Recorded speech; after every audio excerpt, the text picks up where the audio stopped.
Praise the Lord. Hallelujah. ஆண்டவரும் இரட்சகருமான இயேசு கிறிஸ்துவின் நாமத்தில் உங்கள் எல்லாரையும் வாழ்த்தி ஆசீர்வதிக்கிறேன். இந்த நாளிலும் 2 வேத பகுதிகளை வாசிக்க போகிறோம். மத்தேயு 14ஆம் அதிகாரம், அதிலே 32 36 வரை உள்ள வசனங்களை வாசிக்க கேட்போம். அதை தொடர்ந்து எபிரேயர் நிருபம் 2ஆம் அதிகாரம் 16ஆம் வசனத்தை வாசிக்க கேட்போம். அவர்கள் படவில் ஏறின உடனே காற்று அமர்ந்தது. அப்பொழுது படவில் உள்ளவர்கள் வந்து, மெய்யாகவே நீர் தேவனுடைய குமாரன் என்று சொல்லி அவரை பணிந்து கொண்டார்கள். பின்பு அவர்கள் கடலை கடந்து கெனேசரேத்து நாட்டில் சேர்ந்தார்கள். அவ்விடத்து மனுஷர் அவரை இன்னார் என்று அறிந்து சுற்றுப்புறம் எங்கும் செய்தி அனுப்பி பிணியாளிகள் எல்லாரையும் அவரிடத்தில் கொண்டு வந்து அவருடைய வஸ்திரத்தின் ஓரத்தை ஆகிலும் அவர்கள் தொடும்படி உத்தரவாக வேண்டும் என்று அவரை வேண்டிக் கொண்டார்கள். தொட்ட யாவரும் சுஸ்தமானார்கள். ஆமென். அல்லேலூயா. நம்ம வாசித்த 32வது வசனத்திலிருந்து வாசித்தோம். அவர்கள் படவில் ஏறின உடனே காற்று அமர்ந்தது.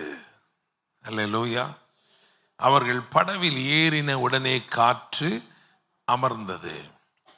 எனவே நான் இந்த நாளிலே முதலாவது என்ன சொல்ல விரும்புகிறேன் தீர்க்க தரிசனமாக என்று சொன்னால், ஒருவேளை சில காற்றுகள் ஆண்டவரிடத்திலிருந்து அழைப்பை பெற்று அவரை நோக்கி நீங்கள் பிரயாணிக்கிற போதும், அல்லது அவர் உங்கள் வாழ்க்கையில இடைப்பட்ட பிறகும், அவர் உங்களுக்கு உதவி செய்த பிறகும் தொடர்ந்து காணப்பட்ட சில காற்றுகள், நீங்க நினைக்கலாம், என் வாழ்க்கையில மட்டும் இந்த சூழ்நிலை மாறவே மாறாது, நான் ஆண்டவரை அறியறதுக்கு முன்னாடி இப்படிதான் இருந்துச்சு, அறிந்த பிறகு இப்படிதான் இருக்கு. அப்படிப்பட்ட காற்றுகளை ஆண்டவர் இந்த இரவிலே அமர்த்த போகிறார். அல்லேலூயா. Praise the Lord. ஆமென். அவர் படவில் ஏறின உடனே வேதம் சொல்கிறது காற்று அமர்ந்தது. Price the Lord. ஆமென். இந்த செய்திக்கு நான் என்ன தலைப்பு கொடுத்துருக்கேன் அப்படின்னா, கை கொடுக்கும் கர்த்தர் அப்படின்னு கொடுத்துருக்கேன். ஏன்னா அந்த எபிரேயர்ல என்ன போட்டு பாருங்க, எபிரேயர் 2:16 வாசிங்க. ஆதலால் அவர் தேவதூதருக்கு உதவியாக கை கொடாமல் ஆபிரகாமின் சந்ததிக்கு உதவியாக கை கொடுத்தார். அல்லேலூயா. Praise the Lord. ஆபிரகாமின் சந்ததி அப்படின்னு என்ன அர்த்தம்? விசுவாசம் உள்ள சந்ததி. அப்படிதானே?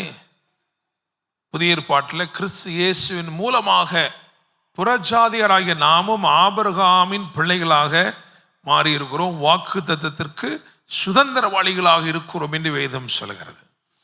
அப்படி என்றால் இந்த வசனம் என்ன சொல்லுகிறது என்று சொன்னால், ஆண்டவர் இயேசு உங்களுக்கும் எனக்கும் நிச்சயமாக கை கொடுப்பார். அல்லேலூயா. ஆமென். ஆபிரகாமின் சந்ததிக்கு உதவியாக கை கொடுக்கிற தேவன். அதனாலதான் கை கொடுக்கும் கர்த்தர் என்று தலைப்பு கொடுத்திருக்கிறோம். இந்த 14ஆம் அதிகாரத்துல நீங்க கவனிச்சு பார்த்தீங்கன்னா, விசுவாசம் வளர்ந்து வளர்ந்து வளர்ந்து வருகிற அனுபவங்கள் எழுதப்பட்டிருக்கு. முதலாவது வசனம் என்ன சொல்லுது வாசிங்க. 14:1 வாசிச்சு பாருங்க. அக்காலத்தில் காற்பங்கு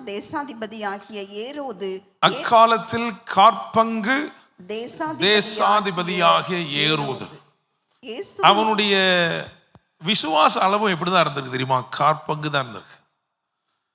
எப்படி சொல்லலாம்? வேதம் சொல்கிறது, அவன் இயேசு கிறிஸ்துவின் கீர்த்தியை குறித்து கேள்விப்பட்டான், ஆனால் அவன் அவரை அறியவில்லை. அதனாலதான் அவன் என்ன நினைக்கிறான், இது யோவான் ஸ்நானம் தாங்க, இது நிச்சயமா இது யாரு?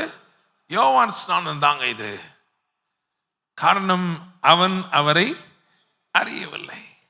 கேள்விப்பட்டிருக்கிறான், அவருடைய கீர்த்தியை குறித்து கேள்விப்பட்டிருக்கிறான், அவர் மூலமாக பலத்த செய்கைகள் அற்புதங்கள் நடக்கிறது என்பதை கேள்விப்பட்டிருக்கிறான், ஆனால் இவன் அவரை அறியவே இல்லை. அதனால என்னது? காற்பங்கு தான் என்ன இருக்கு? விசுவாசம் இருக்கு. அடுத்தபடியாக ஒருவரை குறித்து எழுதியிருக்கிறது யோவான் ஸ்நானன். அப்படிதானே? யோவான் ஸ்நானனை குறித்து எழுதியிருக்கிறது. இந்த யோவான் ஸ்நானனுடைய விசுவாசம் எப்படி இருக்குன்னா, அரை பங்கு விசுவாசமா இருக்கு. எப்படி அரை பங்கு? யோவான் 1ஆம் அதிகாரத்தில் வாசிச்சு பார்த்தீங்கன்னா, அவர் பல முறை சொல்வாரு, நானும் இவரை அறியாதிருந்தேன், நானும் இவரை அறியாதிருந்தேன், அவர் யாருன்னு எனக்கு தெரியாதுங்க அப்படிங்கிறார். ஆனா ஒரு அடையாளத்தை ஆண்டவர் சொல்லியிருந்தாராம். அந்த அடையாளம் அப்படியே என்ன பண்ணுச்சு, யார் மேல் பரிசுத்த ஆவியானவர் புறாவை போல் ரூபம் கொண்டு இறங்குகிறாரோ அவர் தான் சொல்லியிருந்தாராம். ஸோ இவர் அது வரைக்கும் நானும் அவரை அறியாதிருந்தேன்னு சொல்லிட்டு இருந்தவர், அவர் ரூபம் கொண்டு அவர் மேலே இயேசு கிறிஸ்து மேல் இறங்கின உடனே இதோ உலகத்தின் பாவத்தை சுமந்து தீர்க்கிற தேவாட்டுக்குட்டி என்று உலகத்துக்கே அறிமுகப்படுத்தி விட்டார். அப்புறம் என்ன நினைச்சார் அப்படின்னா, என்ன நம்ம நினைக்கிற மாதிரி ஒரு ஒன்றையுமே செய்யலையே. மேசியா என்று சொன்னால் அபிஷேகிக்கப்பட்டவர் என்ற அர்த்தம், ராஜா என்ற அர்த்தம். ஆனால் இவர் ராஜாவை போல் ஒன்றும் செய்யவில்லையே என்று சொல்லிவிட்டு ஆள் அனுப்பி என்ன கேட்டார் தெரியுமா, வருகிறவர் நீர்தானா? இவர் அவரை அறிந்தும் அவர் என்ன செய்ய வந்திருக்கிறார் என்பதை இவர் என்ன செய்யவில்லை, அறியவில்லை. அதனால இந்த விசுவாசம் எப்படி இருக்கு, அரை பங்கு விசுவாசமா இருக்கு. தேவனை அறிந்திருக்கிறோம், இயேசுவை அறிந்திருக்கிறோம், ஆனால் அவருடைய நோக்கங்களை நாம் என்ன செய்யவில்லை, அறியவில்லை. அதனால அவர் செயல்படுகிற விதம் நமக்கு புரியல. இதெல்லாம் என்ன விசுவாசமா இருக்கு, அரை பங்கு விசுவாசமா இருக்கு. இன்னொரு 3/4 பங்கு விசுவாசம் ஒன்று இருக்கு. அது யார் விசுவாசம் தெரியுமா, பேதுருடைய விசுவாசம்.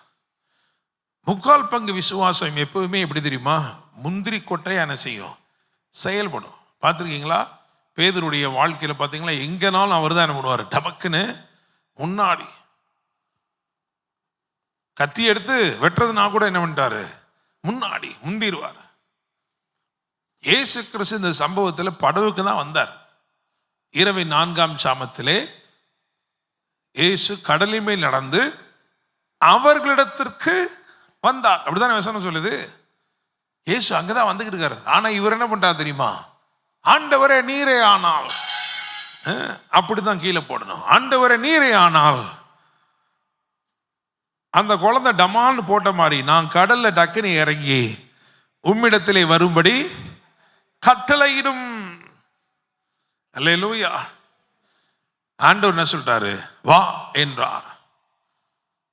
இப்போ படகுல இருந்து காலை எடுத்து வச்சாச்சு, நடந்து பக்கத்துல போறாரு.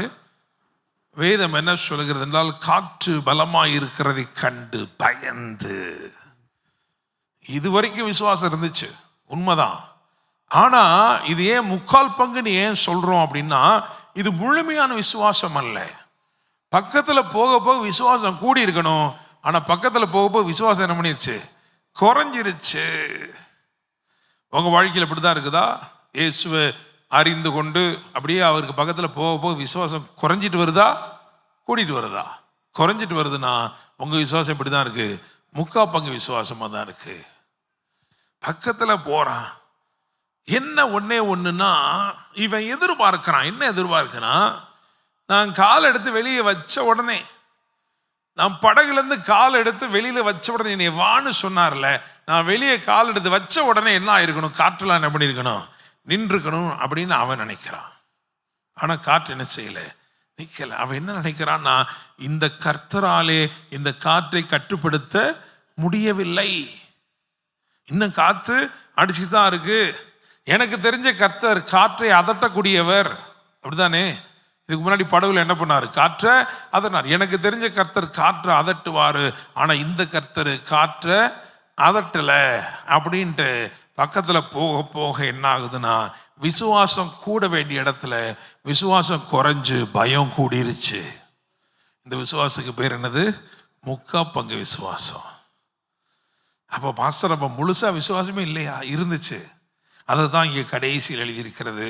கடைசி 2 வசனத்தை வாசிங்க, 35-36. அவ்விடத்து மனுஷர் அவர் இன்னார் என்று அறிந்து, சுற்றுப்புறம் எங்கும் செய்தி அவர் இன்னார் என்று அறிந்து. அல்லேலூயா. முழுமையான விசுவாசம் எப்படிப்பட்டதா இருக்கிறது என்றால், அவர் இன்னார் என்று அறிகிற விசுவாசம். இப்ப நான் கேட்கிறேன், இந்த கடல்ல நடந்து வந்தார்ல, ஆவேசம் என்று நினைத்து அலறினாங்கல்ல. அப்ப இயேசு என்ன சொன்னாரு? என்ன சொன்னார்? வாசிங்க, என்ன சொல்லிருக்காரு வாசிங்க. உடனே இயேசு அவர்களை நோக்கி, திடன் கொள்ளுங்கள், நான் தான், பயப்படாதிருங்கள். வார்த்தை வந்துருச்சா? உடனே என்ன பண்ணிருக்கணும் அவங்க? உடனே ஆண்டவர் சொன்னாரு. உடனே அவங்க என்ன பண்ணிருக்கணும்? எல்லாருமே விசுவாசிக்கணும். ஆமாவா இல்லையா? அப்படிதானே? விசுவாசிச்சாங்களா? இல்லை. அவரை அறிந்து கொண்டால் என்ன நடந்திருக்கும்? ஏன்னா இந்த கடைசியில் இருக்கவங்கள தான் முழுமையான விசுவாசம் சொல்றோம். ஏன் அப்படின்னா அவர்கள் அவரை இன்னார் என்று அறிந்து. நான் தான் அப்படின்னு சொல்றதுதான் வெளிப்பாடே. அப்படிதானே? ஜீசஸ் நான் தான் அப்படின்னு சொல்றாரு. அதான் என்னது? வெளிப்பாடு. அந்த வெளிப்பாடு வந்தோடனே என்ன வந்திருக்கணும்? விசுவாசம் வந்திருக்கணும். ஆனா அதுக்கப்புறம் நிறைய நடந்த பிறகுதான், இயேசு படகுல ஏறின பிறகுதான் அவர்கள் அவரை அறிந்து அவரை என்ன செய்யறாங்களாம்? பணிந்து கொள்ளுகிறார்கள். அல்லேலூயா. உங்களுக்குள்ள முழுமையான விசுவாசம் இருக்குன்னு சொன்னா அது எதன் அடிப்படையில் வருதுன்னா, நீங்கள் அவரை அறிந்திருக்கிறபடினாலும், அவரை அறிந்திருப்பதினாலே, அவரை பணிந்து கொள்வதினாலும். அப்படிதானே? நான் தான் அப்படின்னு உடனே என்ன பண்ணிருக்கணும்? பணிஞ்சிருக்கணுமா இல்லையா? ஆமாவா இல்லையா? அப்ப என்ன அர்த்தம்? நான் இன்னும் அவரை சரியா அறியல.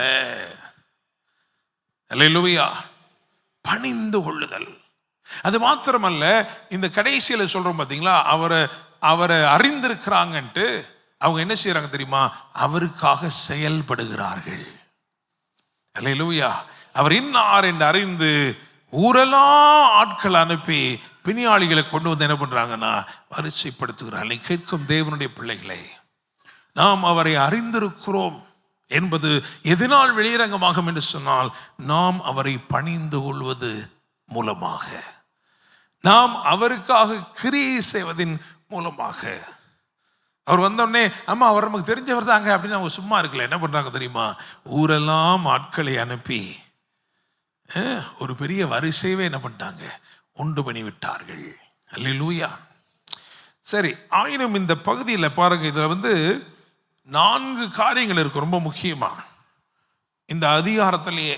ஒன்று என்ன அப்படின்னா, ஒரு தேவைகள் சந்திக்கப்படுகிற ஒரு காரியம் இருக்கு. அப்படிதானே? ஒரு பெரிய தேவை இருக்கு, ஆனா அவங்க கிட்ட கொஞ்சம் தான் இருக்கு. அங்கே அந்த தேவை சந்திக்கப்படுகிற ஒரு அற்புதத்தை செய்திருக்கிறார். இந்த இரவு நான் உங்களை பார்த்து சொல்கிறேன், உங்களுடைய தேவைகள் எவ்வளவு பெருசா இருந்தாலும் அவைகளை சந்திக்க தேவன் வல்லவராயிருக்கிறார். அல்லேலூயா. ரெண்டாவது என்ன இருக்கு அப்படின்னா, இங்க ஒரு தனிமையை அட்ரஸ் பண்ணியிருக்கிறார். The disciples, they were all alone. தனிமையாக தத்தளித்து கொண்டிருக்கிற அதை இயேசு என்ன பண்ணார் தெரியுமா? அட்ரஸ் பண்ணியிருக்கிறார். நான் சொல்றேன், உங்களை பார்த்து உங்க வாழ்க்கையில் இருக்கிற தனிமைகள், போராட்டங்கள் எல்லாவற்றையும் ஆண்டவர் அகற்றும்படி இந்த இரவு உங்களை தேடி வருகிறார். மூணாவது என்ன இருந்துச்சு அப்படின்னா, ஒரு தோல்வி. பேதுருவை பொறுத்த வரைக்கும் அது என்னது? ஒரு தோல்வி. ஆனா அந்த தோல்வியை இயேசு என்னமாக்கினார் தெரியுமா? ஜெயமாக மாற்றினார். ஹல்லேலூயா. Praise the Lord. நாலாவதாக ஒரு தொடுதல். யாருக்கெல்லாம் ஒரு தொடுதல் தேவையோ அவர்களுக்கெல்லாம் ஒரு தொடுதல், அவங்களுக்கு ஒரு இடம் கொடுத்தார். அப்படிதானே? அல்லேலூயா. Praise the Lord. சரி, இருக்கட்டும். இங்க பாருங்க, நான் 2 முக்கியமான பகுதிகளை உங்களுக்கு முன்னாடி வைக்கணும்னு நான் விரும்புகிறேன். 2 காரியங்களை முக்கியமா இதுல பிரதானமா சொல்லணும்னு நினைக்கிறேன். 14ஆம் அதிகாரத்துல 15வது வசனத்தை வாசிங்க. சாயங்காலம் ஆன போது அவருடைய சீஷர்கள் அவரிடத்தில் வந்து, இது வனாந்திரமான இடம். சாயங்காலம் ஆன போது ஏன் மத்தியானத்திலே வரல? அவங்க என்ன நினைக்கிறாங்கன்னா, சீஷர்கள் என்ன நினைக்கிறாங்கன்னா, இதுக்கு மேல வெயிட் பண்ண முடியாது, சாயங்காலம் ஆயிடுச்சு. அப்படிதானே? இதுக்கு மேலேயும் வெயிட் பண்ண முடியாது. இன்னைக்கு நான் அப்படிப்பட்டவர்களுக்காக நான் பேசும்படி விரும்புகிறேன். You have come to a place where you feel that the waiting is over. இனிமே காத்திருக்க முடியாதுங்க, என்னமா நடந்தாங்க ஆகணும், வேறு வழி இல்லைங்க, சாயங்காலம் ஆயிடுச்சுங்க. உங்கள் வாழ்க்கையில் சாயங்காலம் ஆன சூழ்நிலைகள் இருக்கும் என்றால் இன்றைக்கு கர்த்தர் உங்கள் வாழ்க்கையிலே நீங்கள் நினைத்திராதவைகளை, நீங்கள் கேட்பதற்கு மேலானவைகளை, உங்கள் எதிர்பார்ப்புகளுக்கு மிஞ்சினவைகளை, இன்னும் சொல்லப்போனா உங்களுடைய எண்ணங்களுக்கு எட்டாதவைகளை ஆண்டவர் செய்ய போகிறார். அல்லேலூயா, பிரைஸ் தி லார்ட். என்ன ஆச்சரியமா இருக்குன்னா, ஆண்டவர் சொன்னாரு நான் செய்கிறேன்னு சொல்ல, நீங்களே செய்யுங்கன்னு சொன்னார். அப்படித்தானே? அப்படித்தானே சொன்னாரு. நான் செய்கிறேன்னு சொல்ல, என்ன சொன்னாரு? நீங்களே செய்யுங்க. அப்போ உங்க எண்ணத்துல எட்டாத ஏதோ ஒன்று உங்க மூலமா செய்ய போகிறார். அல்லேலூயா, பிரைஸ் தி லார்ட், ஆமென். நீங்க ஏதோ தேவையா பெருசா தேவை இருக்கு அப்படின்னு நீங்க நினைக்கிறீங்க. ஆனா ஆண்டவர் சொல்றாரு இல்ல இல்ல உங்ககிட்ட எல்லாமே இருக்குன்னு சொல்றாரு. ஏன்னா அவர் உங்களோட கூட இருக்கிறதுனால. அல்லேலூயா, பிரைஸ் தி லார்ட், ஆமென். இயேசு விசேஷமானவர் தான், அது எல்லாருக்கும் தெரியும். ஆனா இயேசு உங்களை என்னை விசேஷமானவர்களாய் மாற்றுகிறார். Price the Lord. அதனால தான் சொன்னார், கவலைப்படாதீங்க நான் இருக்கேன்ல, நான் பார்த்துக்கிறேன்னு சொல்லலை, கவலைப்படாதீங்க நீங்கள் எல்லாம் இருக்கீங்களே நீங்களே கொடுக்கலான்னாரு. அல்லேலூயா, பிரைஸ் தி லார்ட். நம்மை விசேஷித்தவர்களாக செய்கிறவர் தான் அவர். ஆமென். உங்க வாழ்க்கையில அப்போ சாயங்காலம் ஆயிருச்சு அப்படின்னா உங்களுடைய வேலை வந்துருச்சுன்னு அர்த்தம். அல்லேலூயா, பிரைஸ் தி லார்ட், ஆமென். உங்க வாழ்க்கையில எந்தெந்த சூழ்நிலைகளில் நீங்க நினைக்கிறீங்க அவ்வளவுதான், இனிமே அவ்வளவுதான், ஏதாவது something has to be done, ஏதோ ஒன்று செய்தாக வேண்டும் என்று நினைக்கிறீர்களே, அது உங்களுக்கு தேவன் குறித்திருக்கிற வேலையாயிருக்கிறது. அல்லேலூயா. இவங்க சொன்னாங்க, சாயங்காலம் ஆன போது அவர்கள் அவருடைய சீஷர் அவரிடத்திலே வந்து என்ன சொல்லாங்க தெரியுமா? இது வனாந்தரமான இடம். அல்லேலூயா. இப்போ நான் என்ன கேட்குறேன், இது இயேசுக்கு தெரியாதா? அவர் நாப்பில் இது என்ன, இது பேலஸ் நான் சொல்லிட்டு இருக்கிறாரு, வனாந்தரமான. நிறைய பேருக்கு என்னன்னா, நம்ம நினைக்கிறோம் நம்ம இருக்கிற இடம் அவருக்கு தெரியவே இல்லைன்னு நினைக்கிறோம். ஆனால் இங்கே ஒரு பாயிண்ட் இருக்கு, கவனிச்சு பாருங்க. அதாவது 13வது வசனத்தை வாசிங்க. இயேசு அதை கேட்டு அவ்விடம் விட்டு படவில் ஏறி வனாந்திரமான ஒரு இடத்துக்கு தனியே போனார். இந்த இடத்துக்கு வந்ததே யார் தான்? அவர் தான். அவர்கிட்ட போய் நம்ம என்ன சொல்றோம்? இந்த இடத்தை பத்தி உங்களுக்கு சரியா தெரியாது, இது வனாந்தரமான இடம், கொஞ்ச நேரம் ஆச்சுன்னா பயங்கரமான நடமாட்டம்லாம் இருக்கும். அல்லேலூயா, பிரைஸ் தி லார்ட். நீங்க எந்த இடத்துல இருந்தாலும் அங்க இயேசு இருக்கிற வரைக்கும் அது எந்த இடமா இருந்தாலும் அது பிரச்சனையே கிடையாது. அல்லேலூயா. ஏன்னா சிலர் என்கிட்ட வந்து கேட்டிருக்காங்க, நிறைய அந்த ஊழியத்தில் நான் பார்த்துருக்கேன், வந்து பாஸ்டர் நாங்கள் வீடை மாற்றிடட்டுமா பாஸ்டர்? ஏன் பாஸ்டர் எங்களுக்கு ரொம்ப வருது, பிரச்சனையாக இருக்குது, நாங்கள் பேசாமல் வீடை மாற்றிட்டா தான் சரியாக வரும் போல இருக்குது பாஸ்டர். சிலர் சொல்லுவாங்க, பாஸ்டர் எங்களுக்கு பார்த்தீங்கன்னா இந்த வீட்டுக்கு வந்ததுலேருந்து ஒரே செலவாக இருக்குது பாஸ்டர், அதனால் வீடை மாற்றிடட்டுமா பாஸ்டர்? இந்த இடத்துக்கு வந்தோன்னு என்னன்னு தெரியல பாஸ்டர், ஏதோ பிரச்சனையாக இருக்குன்னு. அல்லேலூயா, ஆமென். உங்களை கொண்டு வந்து வச்சிருக்கிறார் ஒரு இடத்துலன்னா அங்கே யார் இருக்கிறா? இயேசு இருக்கிறார். அல்லேலூயா, பிரைஸ் தி லார்ட். இயேசு இருக்கிற இடம் எதுவோ அந்த இடம் விசேஷம் அடையும். அல்லேலூயா, பிரைஸ் தி லார்ட். இவங்க வந்து சொல்றாங்க, இது வனாந்தரமான இடம். இதெல்லாம் எதுக்கு சொல்றேன்? இன்னைக்கு செய்தியே எதுக்குன்னா, இன்னைக்கு இயேசு வந்து திரளான ஜனங்களுக்கு தம்மை யார் என்று வெளிப்படுத்த விரும்பவில்லை. இயேசு படவில் உள்ளவர்களுக்கு தம்மை வெளிப்படுத்த விரும்புகிற இரவு. பிரைஸ் தி லார்ட், ஆமென், ஆமென். இயேசு அவங்களுக்கு ஒரு தனியா பயிற்சி கொடுக்கறதுக்கு தான் துரிதமா அனுப்பினார். அந்த துரிதத்துக்கு அதுக்கு மேலே ஒன்றும் இல்லை. ஏன்னா இப்போ நிறைய நேரங்களில் வந்து பார்த்தீங்கன்னா ஒரு அற்புதம் நடந்திருக்குன்னா அதை சவைச்சிக்கிட்டே ரொம்ப நேரம் உட்காந்துருப்போம், அப்படிதானே? 5 அப்பமும் 2 மீனும் 5000 பேர் சாப்பிட்டவெல்லாம் வீட்டுக்கு போயிட்டான். ஆனால் இவன் கூடையில் நிறைய வச்சுட்டு உட்காந்துருக்கானே, அப்படிதானே? 12 கூட நிறைய வச்சு அப்படியே கொஞ்சம் கொஞ்சமாக மிச்சர் சாப்பிட்டு டிவி பார்க்குற மாதிரி அப்படியே உட்காந்துருக்கான் ஒரே இடத்துல. ஆண்டவர் சொன்ன, துரிதமாக போ, துரிதமாக போ. Don't allow his miracle, God's miracle to stop your pursuit. அற்புதங்கள் உங்களை ஒரு நாள் என்ன பண்ணிடக்கூடாது, நிறுத்தி போட்டக்கூடாது. செங்கடலை தாண்ட உடனே வேதம் சொல்லுகிறது, மோசே ஜனங்களை செங்கடலிருந்து பிரயாணப்படுத்தினான், தள்ளினானா. செங்கடலுக்குள்ள போறதுக்கு அவன் தள்ள வேண்டிய அவசியம் இல்லை, அப்படிதானே? தள்ள வேண்டியது அவசியம் இருந்துச்சா? சொல்லியிருப்பான், எப்பா நான் இந்த கோலை காமிச்சோடனே இந்த கடல் ரெண்டா பிளந்துரும் பாருங்க, எல்லாரும் பின்னாடியே ஓடி வந்து அப்படியே உள்ள என்ன செஞ்சுனுங்க, ஓடுங்கன்னு ஓடி இருப்பாங்களா என்ன? ஒரு பேர் ஓடிக்க மாட்டான். செங்கல் ரெண்டா பிறந்த மோசே கம்பை காட்டினது யாரு? நீ தானே. நீ என்ன பண்ணு, முதல்ல நீ நடந்து போ, நாங்கள் இங்கே நிக்கட்டும் அப்படின்னு சொல்லியிருப்பான். அல்லேலூயா. அதனால பின்னாடி என்ன பண்ணாரு, பார்வோனுடைய ரதத்தை அனுப்பிச்சு விட்டார். கட கட கட கடன் ரதம் வந்த உடனே துண்டை காணும் துணியை காணும் என்ன பண்ணிட்டான், ஒரே ஓட்டமா உள்ள ஓடிட்டான். யாரெல்லாம் முடியாதுனாலும் உடனே எப்பயுமே ஓடிட்டான். இது ஈஸியா இருந்துச்சு மோசஸ்க்கு. ஆனா இதுக்கப்புறம் எல்லா எதிர்ப்புகளும் அடங்கி போன பிறகு அந்த அற்புதத்தின் மகிழ்ச்சியிலே செங்கடலின் மறுகரையிலே உட்கார்ந்துட்டான். இதை உட்கார்ந்து பேசி பேசி இதவே ஒரு வருஷத்துக்கு பேசலாம் அப்படின்னு உட்கார்ந்தான். ஆண்டவர் பார்த்தாரு, மோசையை கொண்டு, ஏய் கிளம்பு கிளம்பு. அல்லேலூயா. 5 அப்பமும் 2 மீனும் 5000 பேருக்கு பகிர்ந்து கொடுத்தாரு. அப்பா, பெரிய அற்புதம் தான். ஏன்னா அவர் பிட்டு பகிர்ந்து சீஷர் இடத்துல கொடுத்தாராம். சீஷர் தான் என்ன பண்ணியிருக்காங்க, பரிமாறுக்காங்க. அதனால அந்த அற்புதம் அவங்களுடைய பார்ட்னர்ஷிப்ல நடந்திருக்கு. பார்த்தீங்களா? அது என்ன ஒரு பேச்சு ஆயிடுச்சு. ஆண்டவர் சொல்றார், ஜெய் கிளம்புங்கன்னு சொல்லிட்டேன்லப்பா, கிளம்புங்கப்பா கிளம்புங்கப்பா. அல்லேலூயா. நம்ம சர்ச்சில் கோயர் டீமு ப்ராக்டிஸ் எல்லாம் வந்து உட்கார்ந்தாங்கன்னா நாங்களும் இதே மாதிரி தான் சொல்றோம், கிளம்புங்கப்பா 2 மணி ஆக போகுதுப்பா, கிளம்புங்கப்பா சொன்னாலும் போக மாட்டான், ஏன் உட்கார்ந்து அப்படியே. அல்லேலூயா. அதே மாதிரி தான், கிளம்புங்க கிளம்புங்க. இயேசு துரிதப்படுத்தினார்.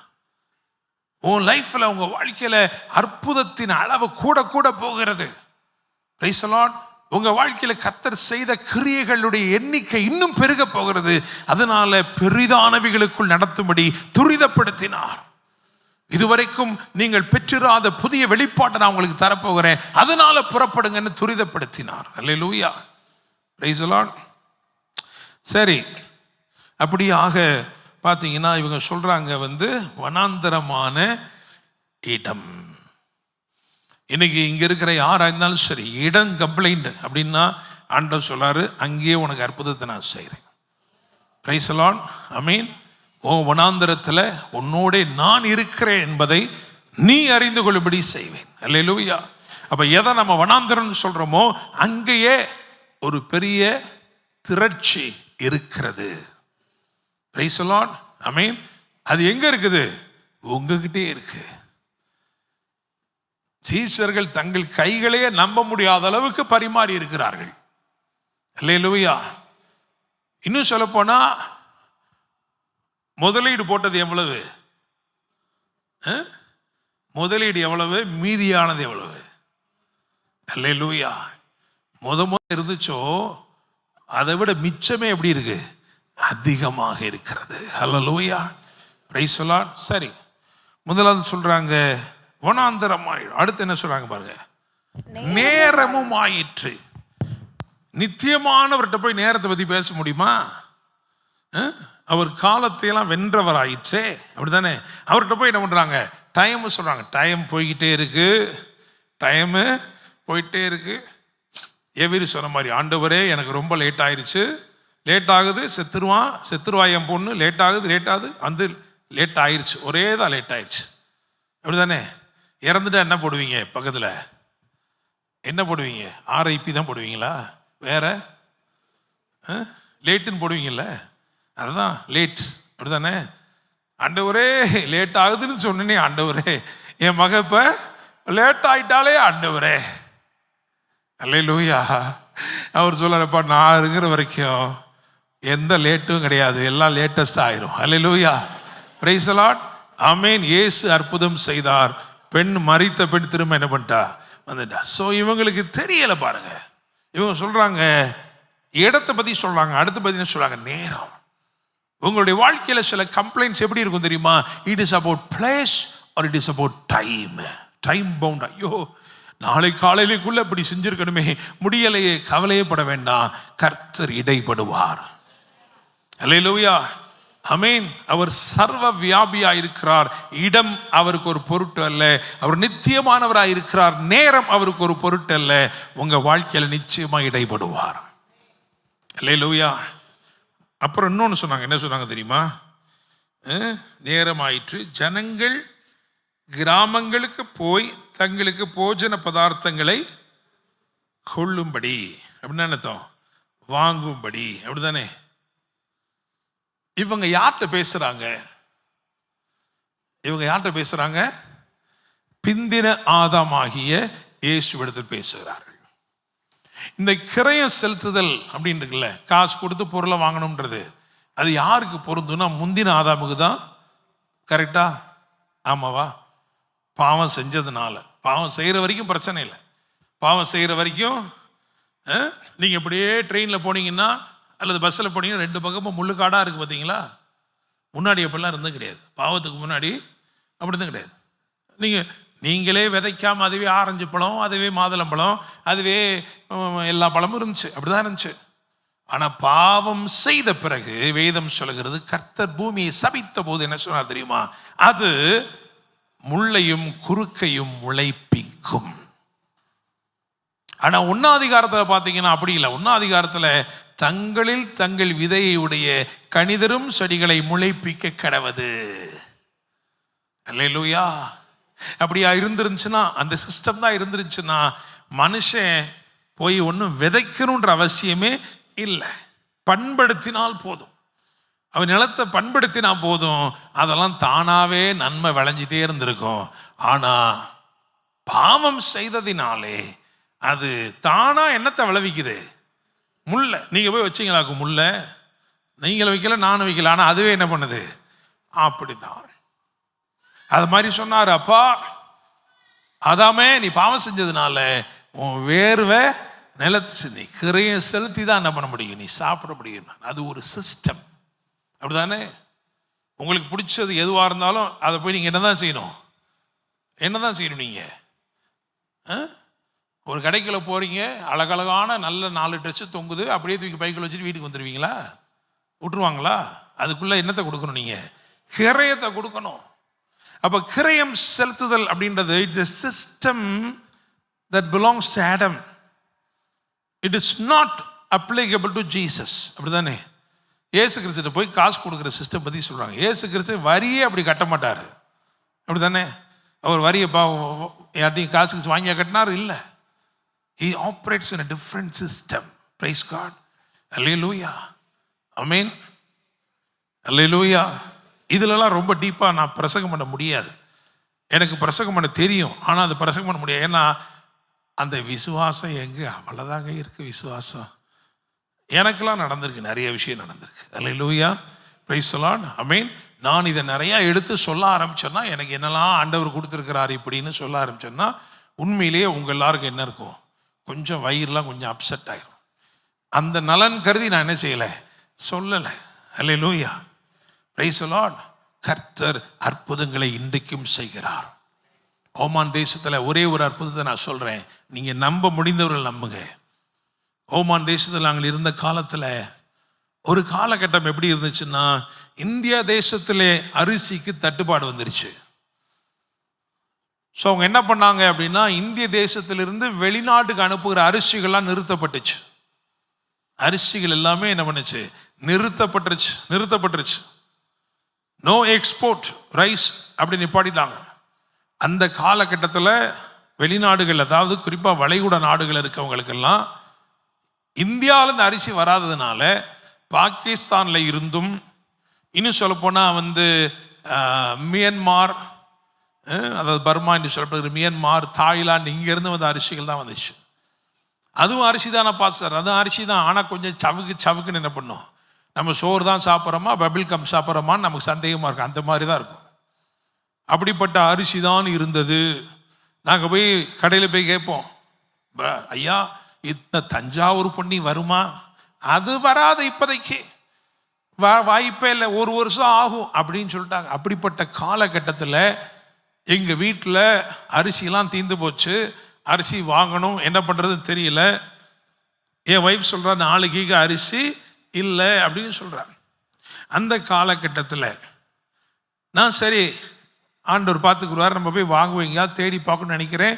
ஆனால் அடுத்த நாள் காலையில் எங்களுடைய சமையல் கட்டில் ஒரு சாக்கு நிறைய 20 கிலோ சாக்கு நிறைய தஞ்சாவூர் பொன்னி, எந்த தஞ்சாவூர் பொன்னி கிடைக்கலையோ அந்த தஞ்சாவூர் பொன்னி அரிசி 20 கிலோ மூடை அங்கே தேவதூதன் கொண்டு வந்து வைத்திருந்தான். அல்லேலூயா, பிரைஸ் தி லார்ட், ஆமென். நீங்க நம்பலைனாலும் பரவாயில்ல, என்னை என் மனைவி நல்லா பார்த்தீங்கன்னா உங்களுக்கு தெரியும், நாங்கள் இப்படியெல்லாம் தேவதூர்கள் சாப்பாடை சாப்பிட்டு தான் என்ன பண்ணியிருக்கோம், இந்த லெவலில் இருக்கோம். அல்லேலூயா, பிரைஸ் தி லார்ட். ஆக கர்த்தர் அற்புதங்களை செய்கிற தேவன்.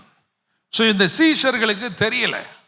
அவங்க என்ன நினைக்கிறாங்கன்னா, எல்லாரும் போய் அவங்கவுங்க தான் வாங்கணும், அவங்கவுங்க கரையும் சொல்லி வாங்கினா தான் உண்டுன்னு சொல்கிறாங்க. ஆனால் அவங்க பேசுறது யார்கிட்ட பேசுகிறாங்கன்னா, இதையெல்லாம் கடந்து அற்புதங்களை செய்யக்கூடிய இயேசு. பிரைஸ் தி லார்ட், ஆமென். உங்கள் வாழ்க்கையில் நான் சொல்ல பாருங்க, இடத்தை சார்ந்த சில பிரச்சனைகள், நேரம் டைம் பவுண்டாக இருக்கிற சில பிரச்சனைகள், பணத்து நிமித்தமாக உள்ள சில பிரச்சனை, காசு இருந்தால் தான் இது முடியும், இப்படிப்பட்ட சூழ்நிலைகளிலே கர்த்தர் இந்த இரவிலே அற்புதத்தை செய்ய விரும்புகிறார். அல்லேலூயா. வேதம் சொல்லுகிறது, நீ விசுவாசித்தால் தேவனுடைய மகிமையை காண்பாய். அல்லேலூயா, ஆமென். ஸோ இந்த எல்லாத்தையும் மாற்றி ஆண்டு சொன்னார், ஜனங்கள் போக வேண்டுவதில்லை, நீங்களே அவர்களுக்கு ஆகாரம் கொடுங்கள். பிரைஸ் தி லார்ட், அல்லேலூயா. கொடுத்தாரா இல்லையா? சொன்னபடியே செய்தாரா இல்லையா? அல்லேலூயா, ஆமென். சரி, நல்லா பாருங்க, இது மாதிரி ஒரு காரியத்தை வாசிக்கும் பொழுது கேட்கறதுக்கு நல்லா இருக்கு அப்படின்னு போறது ஒன்று தான்.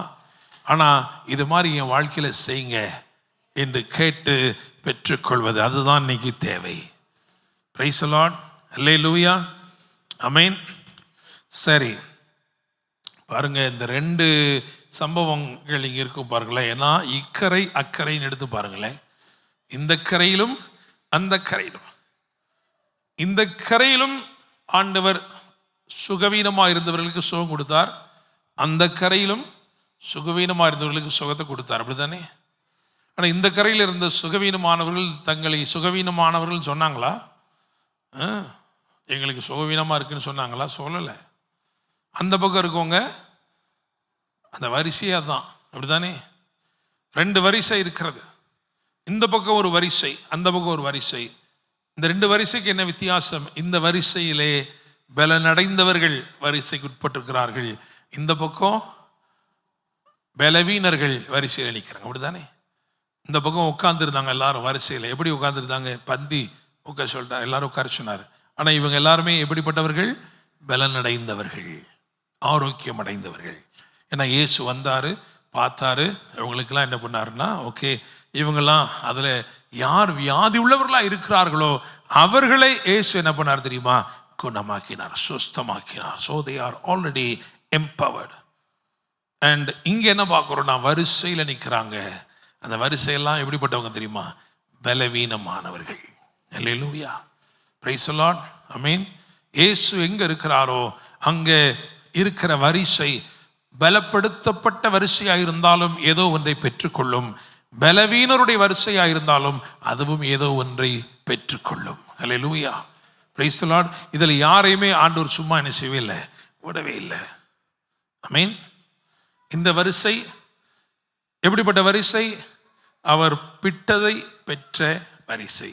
இந்த வரிசை எப்படிப்பட்ட வரிசை தெரியுமா? அவரை தொட்ட வரிசை. அல்லேலூயா, ஆமென். ஸோ ஒரு வரிசை அவரிடத்திலிருந்து பெற்றுக்கொண்டார்கள், அதாவது அவர் கொடுத்ததை சீஷர்கள் கரத்தின் மூலமா பெற்றுக்கொண்டாங்க. இன்னொரு வரிசை அவரிடத்திலிருந்தே பெற்றுக்கொண்டார்கள். அல்லேலூயா, பிரைஸ் தி லார்ட், ஆமென். நல்லா யோசிச்சு பாருங்க, ஒரு சாரார் பெற்றது அவர்களுக்கு உள்ள போச்சு, ஆனால் அது தற்காலிகமானவன், அப்படித்தானே? அப்படித்தானே? இந்த நேரத்துக்கு அந்த சாப்பாடு ஓகே. ஆனால் இவங்க பெற்றுக்கொண்டது எப்படி தெரியுமா? அவர்களுக்குள் சென்று அவர்களை பலப்படுத்தினது. பிரைஸ் தி லார்ட், ஆமென். இன்னைக்கு நம்ம எப்படிப்பட்டவங்களா இருக்கணும்? ஆண்டவரே, I want to receive something directly from you.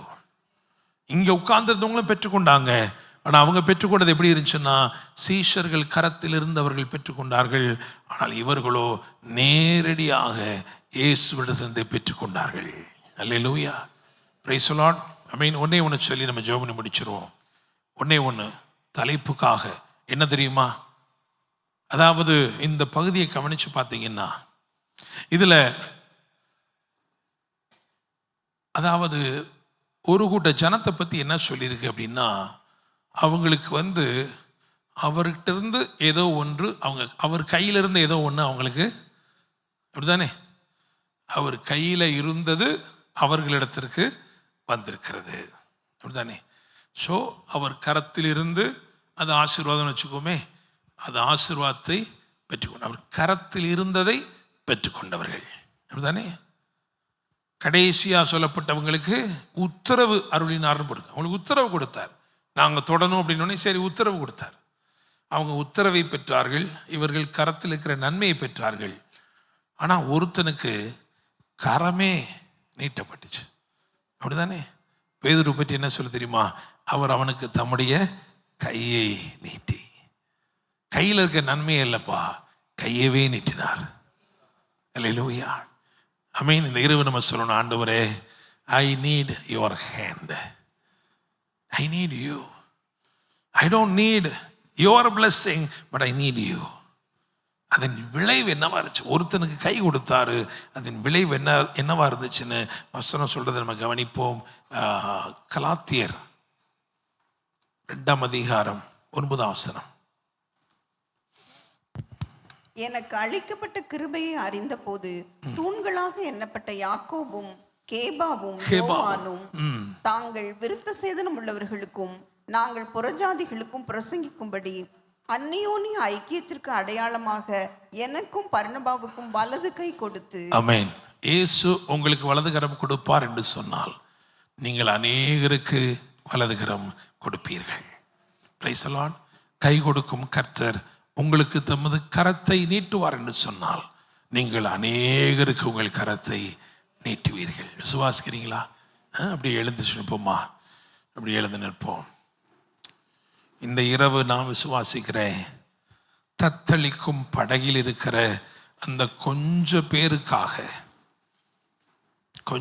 பேருக்காக இயேசு வருகிறார். Price the Lord. ஒருவனுடைய விசுவாசம் மெச்சிக்கொள்ளத்தக்கதாக இருக்கிறது, மற்றெல்லாரும் பயத்தினாலே நிறைந்திருக்கிறார்கள். ஒருவேளை இது ஒரு விசுவாச பரீட்சையா இருக்கும்னு சொன்னா 12 பேர்ல ஒருத்தன் தான் பாஸ் ஆனா, மற்ற 11 பேரு அவங்க ஃபெயில் ஆயிட்டாங்க, படகுக்குள்ள உட்கார்ந்துருக்காங்க. நான் தான் அப்படின்னு சொன்ன அந்த வார்த்தை அவங்களுடைய பயத்தை போக்கல. ஒரு அற்புதத்தை பார்த்திருக்கிறாங்க. மூழ்கின ஒருத்தன் எழும்பிட்டான், நடந்துட்டான். கண்ணெதிர பார்த்ததும் அவங்க விசுவாசத்தை வர்த்திக்க செய்யல. ஆண்டவர் நினைச்சிருக்கலாம், அவிசுவாசம் உள்ள பொல்லாத சந்ததியே, உங்க 12 பேர்ல இவன் ஒருத்தன் தான் பாஸ், நான் அவனை கூட்டிட்டு பேசாம போறேன், அவன் தானே அப்போஸ்தலனா இருக்க போறான், அவனை கூட்டிட்டு போறேன் அப்படின்னு அந்த பக்கமா நடந்து போகாம இயேசு எதற்காக வந்தாரோ, இரவு 4ஆம் சாமத்திலே படவின் அந்த கடல் மேல் நடந்து வந்தது காரணமே எதுக்கு தெரியுமா? இந்த படவிலே உள்ளவர்களுக்காகத்தான். அந்த படவிலே உள்ளவர்களுக்காக. என்னை கேட்கும் தேவ பிள்ளையே, உங்க கண்ணெதிர சிலருடைய விசுவாசம் வளர்ந்திருக்கலாம், சிலருடைய நடை மாறி இருக்கலாம், சிலர் அற்புதங்களை நடப்பிக்கலாம். ஆனா உங்க விசுவாசம் வளராம பய நிறைந்த ஒரு வாழ்க்கையோட, அப்படிதான் நான் காணப்படுகிறேன், அப்படிதான் நான் இருக்கிறேன், என் வாழ்க்கையில் இன்னும் எந்த மாற்றம் வரல. கவலைப்படாத. இந்த இரவு இயேசு உன் அருகிலே, உன் படவிலே, படவில் உள்ளவர்கள் அவரை அறிந்து கொள்ளும் வரைக்கும் அவர் தம்முடைய பிரயாணத்தில் மாற்றத்தை கொண்டு வரவில்லை. The Lord will soon step into your boat.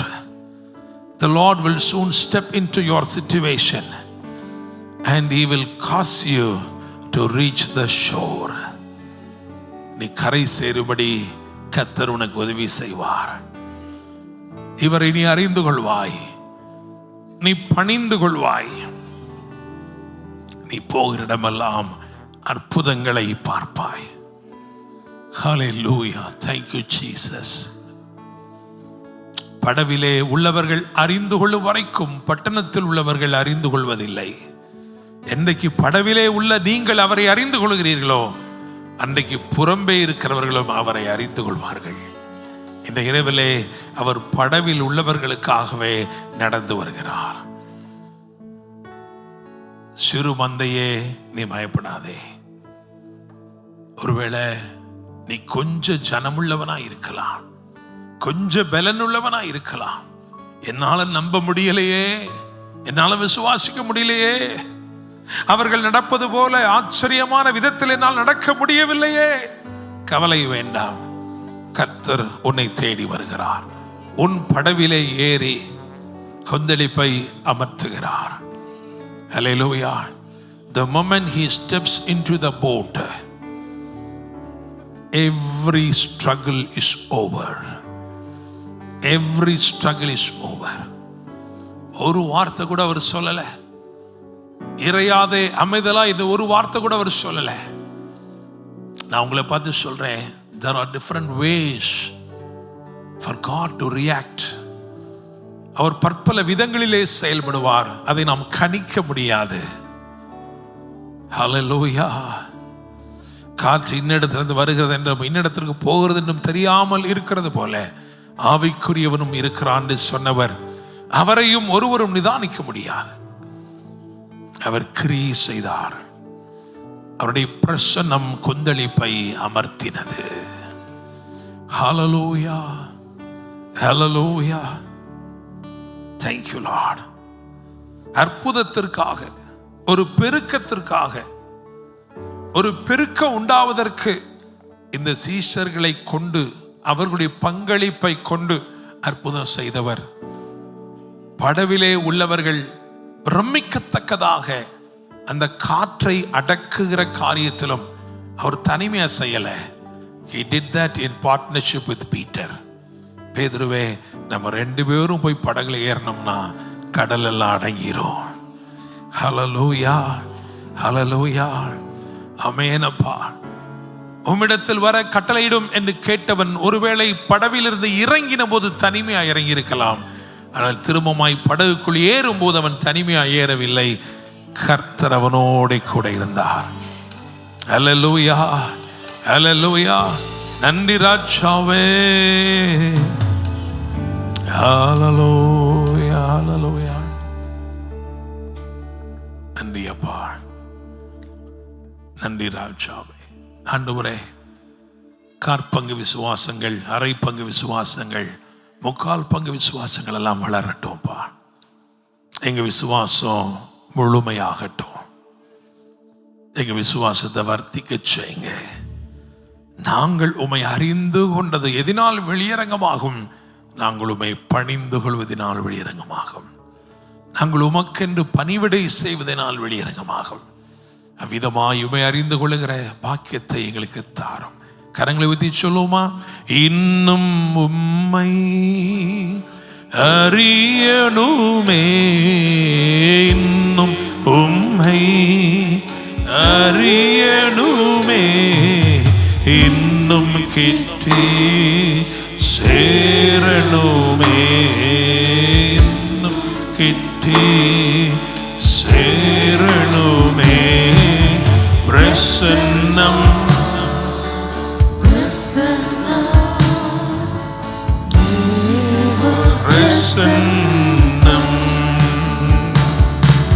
பிரசன்னம்